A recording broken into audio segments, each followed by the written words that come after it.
Assalamualaikum warahmatullahi wabarakatuh.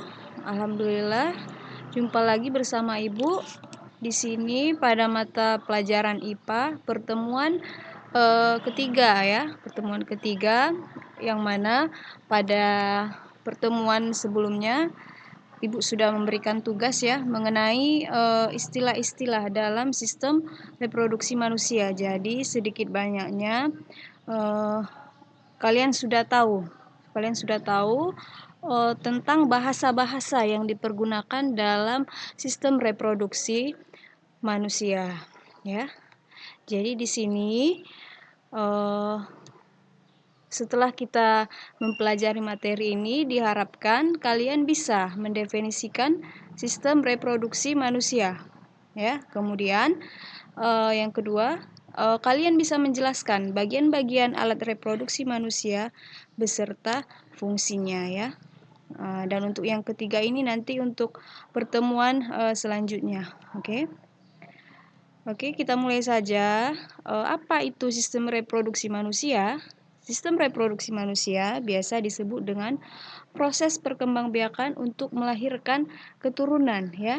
Jadi di sini ada aktivitas seperti proses untuk menghasilkan atau melahirkan individu baru, yang mana di dalam sistem ini harus punya alat ya kan, yang dinamakan dengan alat reproduksi, yang mana alat reproduksi ini adalah alat yang biasa digunakan dalam proses perkembangbiakan ya. Yang pertama yang kita bahas di pertemuan kali ini adalah mengenai alat reproduksi wanita ya, alat reproduksi wanita.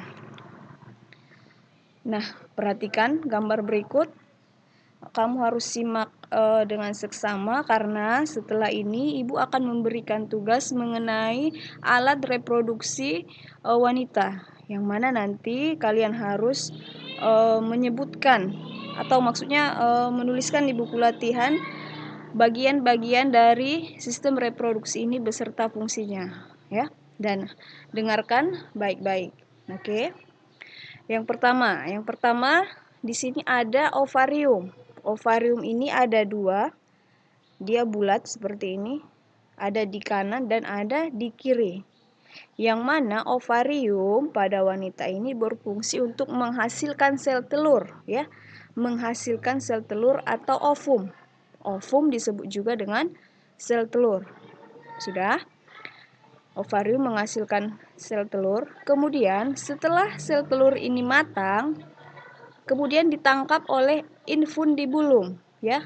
Jadi fungsi dari infundibulum ini adalah menangkap sel telur yang sudah matang ya, ditangkap. Setelah ditangkap, kemudian infundibulum meneruskannya ke tuba Fallopi ya. Ini namanya tuba Fallopi atau oviduk ya. Di tuba Fallopi inilah terjadi yang namanya fertilisasi ya. Fertilisasi adalah proses pembuahan ataupun tempat bertemunya sperma dengan sel telur. Dia berada di tuba Fallopi. Jadi apa tadi fungsi tuba Fallopi? Fungsi tuba Fallopi adalah tempat terjadinya fertilisasi atau pembuahan. Ya, apa itu pembuahan? Bertemunya atau meleburnya sel telur dengan sperma ya.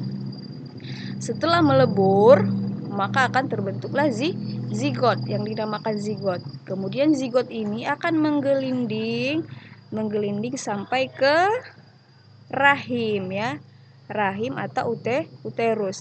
Jadi zigot ini berkembang menjadi embrio di rahim. Jadi fungsi dari rahim adalah tempat berkembangnya embrio sampai hingga menjadi calon bayi ya.